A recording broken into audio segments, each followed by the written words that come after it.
देश में corona vaccination अभियान तेजी से चलाया जा रहा है, लेकिन अभी भी बहुत सारे लोग ऐसे हैं जो कोरोना वायरस की वैक्सीन नहीं लगवाना चाहते।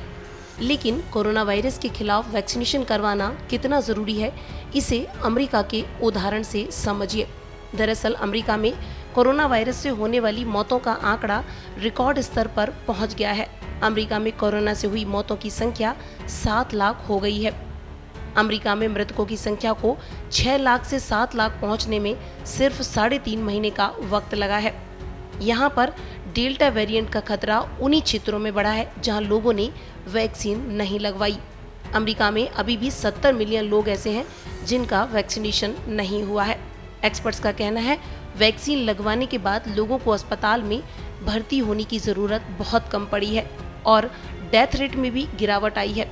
वैक्सीनेशन नहीं होने की वजह से अमेरिका में वायरस फिर से तेजी से फैल रहा है।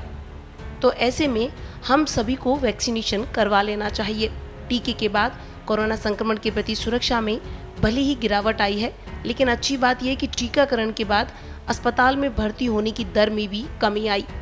भारतीय चिकित्सा अनुसंधान परिषद के महानिदेशक डॉक्टर बलराम भार्गव ने हाल ही में ये बात कही थी कि कोरोना वैक्सीन लेने वालों में मौत का खतरा 97.5% तक कम हो जाता है।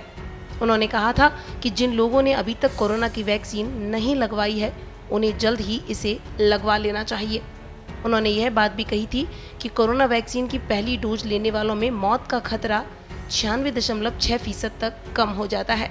वहीं जिन्होंने वैक्सीन की दोनों डोज लगवा ली हैं, उनमें मौत का खतरा 97.5% तक कम हो जाता है। दरअसल टीकाकरण दोहरी प्रतिरक्षा प्रतिक्रिया करता है। एंटीबॉडी स्तर समय के साथ घटता है। एंटीबॉडी उत्पादन के लिए सिस्टम में मेमोरी होती है। कमजोर एंटीबॉडी से भले ही कोरोना हो जाए, लेकिन यदि टी सेल प्रतिक्रिया बरकरार है तो गंभीर बीमारी नहीं होगी। भले ही एंटीबॉडीज कमजोर हो जाएं, तो भी मजबूत टी सेल रक्षा करती हैं। माना कि शरीर का पहला हथियार एंटीबॉडीज हैं।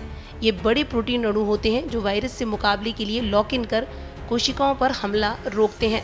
एंटीबॉडीज शरीर की पहली रक्षा पंक्ति होती हैं, लेकिन वायरस के शरीर की कोशिकाओं में प्रवेश करने के बाद एंटीबॉडी अप्रभावी हो जाते हैं।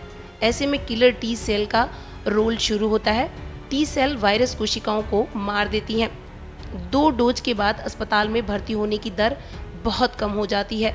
तीसरी डोज से एंटीबॉडीज के स्तर में सुधार होता है। आपको ये भी बता दें कि वैक्सीन अभी भी मूल वुहान स्ट्रेन पर आधारित है, जबकि कोरोना वायरस के कई वेरिएंट सामने आ चुके हैं। यहाँ आपको ये भी बताते चलें कि वैश्विक स्तर पर कोरोना का कहर अब भी जारी है। जान गंवाने वाले मरीजों का आंकड़ा 50 लाख को पार कर चुका है। दुनिया भर में कोविड से मरने वालों की संख्या 25 लाख तक पहुँचने में 1 साल का समय लगा था, जबकि ये आंकड़ा 50 लाख तक पहुंचने में सिर्फ 236 दिन लगे हैं।